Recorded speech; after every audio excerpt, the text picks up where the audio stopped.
Hello, Mr. Ward. Welcome to the Honor Cafe Hall of Heroes. Thank you. This was unplanned, and this is great. This is what we love is at the Honor Cafe is we meet veterans all the time, and we got things kind of set up here, and we do interviews. And so we're going to ask you a few questions, and just feel free to share what you want to share. And if you don't want to share it, that's fine. Okay. Yes, sir. So where are you from?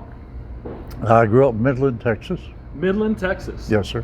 What was that like, growing up in Midland, Texas? Always great. The only thing different from there to here, you got a lot more trees. A lot more trees. Yeah. So when did you enter service? I entered July of 1967. Was that your plan to join? No, it wasn't. Uncle Sam drafted me. I had other plans, but he said, you got to be interrupted for a couple of years. So. And they drafted you into the Army? Yes, sir. Okay, and that wasn't your choice either, probably. It just happened. Well, I didn't think much about it. I was going to college, and every semester we would sign our deferment.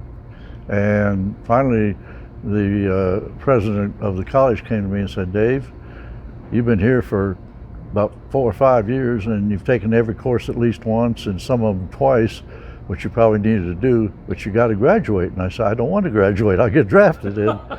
So I graduated in December of '66 and got drafted in July. I went into the service '67. So tell us about that when you entered service. I went to basic training at Fort Polk, Louisiana. I went to 8 more weeks out at Fort Huachuca, Arizona. Got my orders to Nam. Went to Nam and got my company in Christmas Day of '67, spent all of '68 and came back home about a week before Christmas here. I was with the 1st Infantry Division at Lai Khe, Vietnam, west and north a little bit of Saigon. You know, we were just, excuse me, we were just talking about the 1st Infantry Division in Benning and the Follow Me motto. And that's actually a motto in the Marine Corps as well. They kind of share that ethos, that combat ethos. But on your way there, you went through Fort Huachuca. What was going on in Fort Huachuca?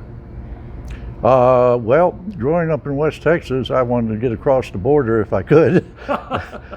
We did one weekend. We all went to Nogales, but it was just advanced training, and I wound up. I wound up sort of being a company clerk, but I wound up being a radio man because when I got there, they needed a radio man. And I walked into the command post, and the only person there was the captain, and the radio went off, and he said, answer it. And I said, and next thing I know, that's what I was. And I was known as Charlie 6 Tango from then on. Charlie 6 Tango. Yes, Did you know how dangerous it was to be a radio man in Vietnam? No, or I would have ran. Well, I do remember we were there, and of course at the end of January, they called us out one night and told us something was going to happen and be ready to move out. And a lot of the guys who'd been there for quite a while, they went back, we had hooches there, and they went back, and I was sort of sitting there. And about 3 in the morning, they started firing rockets. It was the first time to use rockets. They used to use mortars. And so I ran to the command post bunker, and I was told never to volunteer, but they seemed to want to volunteer me. And the captain said, Ward, we need a head count. And we had about 5 other bunkers around our base camp there. He said, go count, get a head count. And I said, Ward, is there another guy named Ward here, And then, no, well, I remember that year or year before that or so, Bob Hayes was considered the fastest man in the world. I could outrun him any day of the week.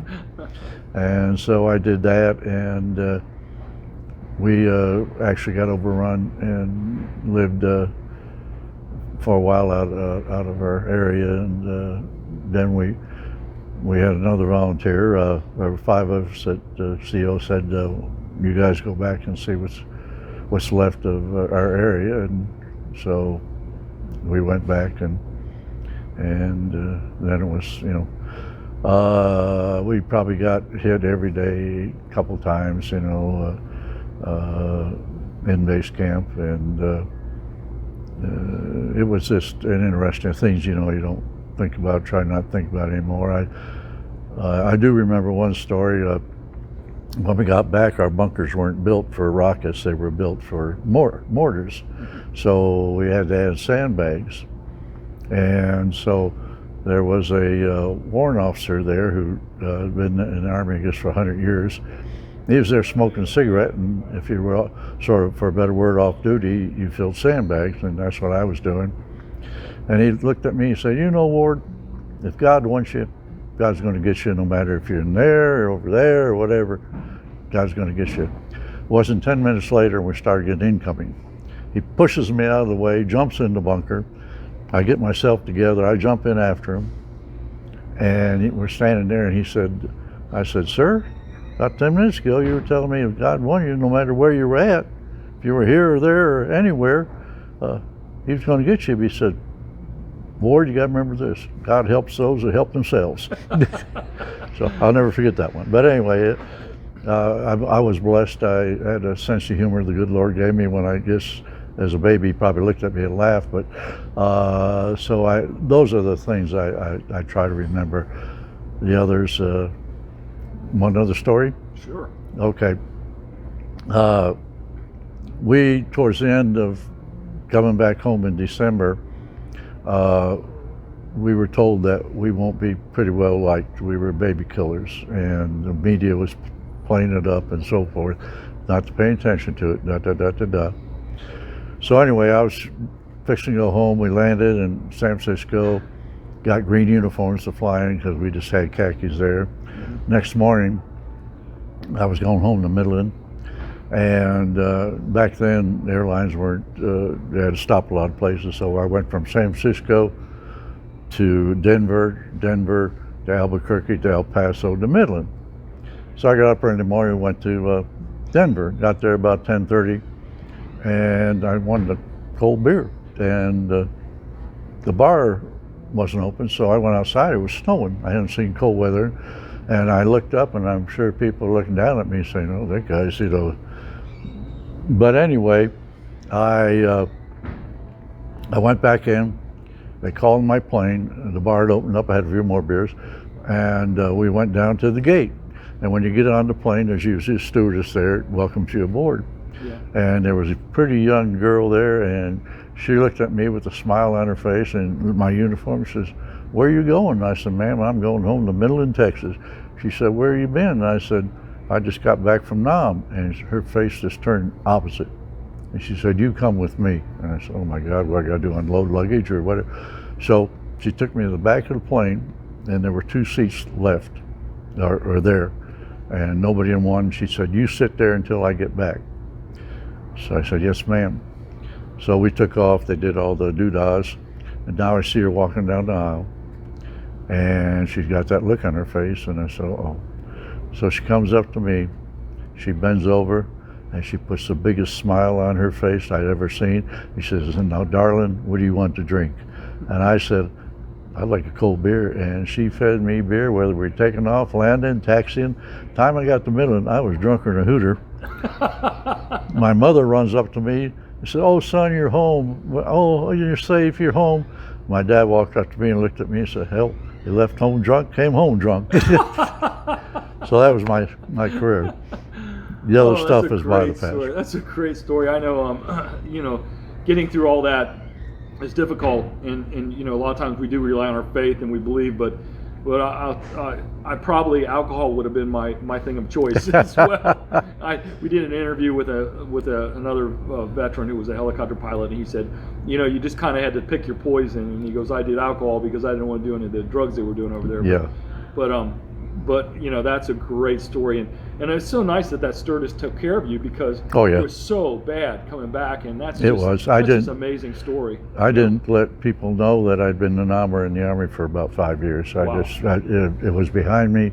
The good Lord got me through it, and so then some things happened, and I wound up going to a Vietnam party, which is another story. But anyway. You know, it is. There's a lot of bad memories, and we that deploy, you know, we try to think of the funny things, the good things Yes. that get us through. Because, you know, you can watch a movie, but nothing compares to being under that stress, especially being overrun.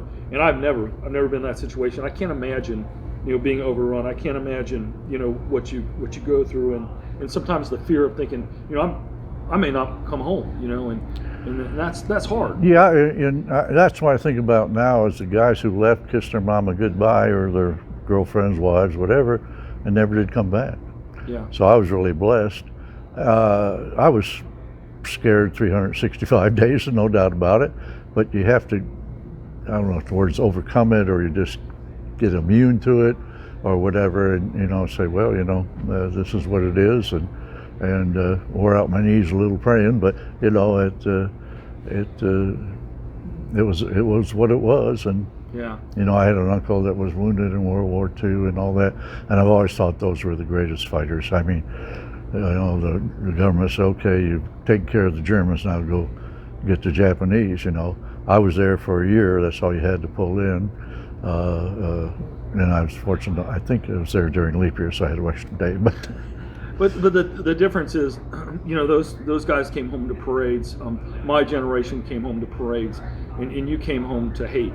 And that's why I just love you guys. I love your service. I love what you did, and don't ever, you know, underscore, you know, well, we weren't the greatest generation, because every generation of veterans is great, you know. And oh yeah, was great. I do have a lot of respect for them, all that, and I'm not upset anymore about, you know, where's my parade, whatever. Yeah. You know, that I was just very happy and blessed to get home safe and sound, and so, in fact, I was going to spend. I always wanted to go to Australia and live, and I got to go on R&R. So there was always good news in something. Yeah. And I got to go to Australia. So when I was going to get out, if you spent, I would have had to spend 2 more months in Nam, and I could have got an early out. If you had 5 months or less, they give you an early out.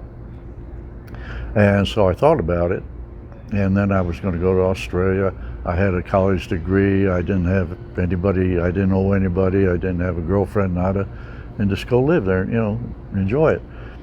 Well, right when I was thinking about extending, a couple of my guys in the company had extended. They both got killed, and I thought, well, I'm pushing my luck. And there again, I got sent to Fort Benning to retire, so to speak, and that's where I met my wife, and we just celebrated our 53rd anniversary. So wow, congratulations! I just met her, and she's the one that encouraged you to come and do this on impromptu. No, that's my 4th wife. No. You are really funny. We need to have you back for more jokes. So, she's gonna hit you when you. Yeah, I mean. No. What did you do after you got out of the military?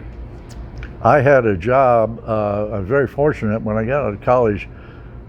People were reluctant to hire me because of my draft status, and in Midland's an oil town. And I got a job with Texaco working in their office. And so when I got drafted, under the law, they had to keep my job. And so when I got back and we were going to get married, my job was waiting for me. And so I worked there for a few more years, and then I got another job in oil. I've always been in the oil business. Yeah. And so it all worked out. I mean, it's just, and you got to look at things. I try to look at them with a sense of humor. Sometimes I got to bite my lip pretty good, but yeah. You know, and but no, I've been blessed all my life. Yeah, it sounds like, you know, your faith and your humor got you through the worst of times, and now you can enjoy them in the best of times. And, you bet. And I appreciate your service. I appreciate what you did. And thank you so much for you know, sharing your stories with us. Well, it's been something. We had a reason we're here in East Texas is my daughter had cancer, and so we came here to help her out. Well, there's always something good in that. After 14 years, she's overcome it, and she's had a stroke. She's had everything you can imagine. The good Lord took care of her, but she gave us 3 grandchildren, so we got to see them from I remember pulling my granddaughter around in a little red wagon at stock shows. Now she's 21 years old, going to A&M, you know, and we got to see all that. And if we would have lived in Midland, you know, it's come here maybe 3 or 4 times a year, but that'd be about it. So everything sort of works out. Yeah, it really does. It does.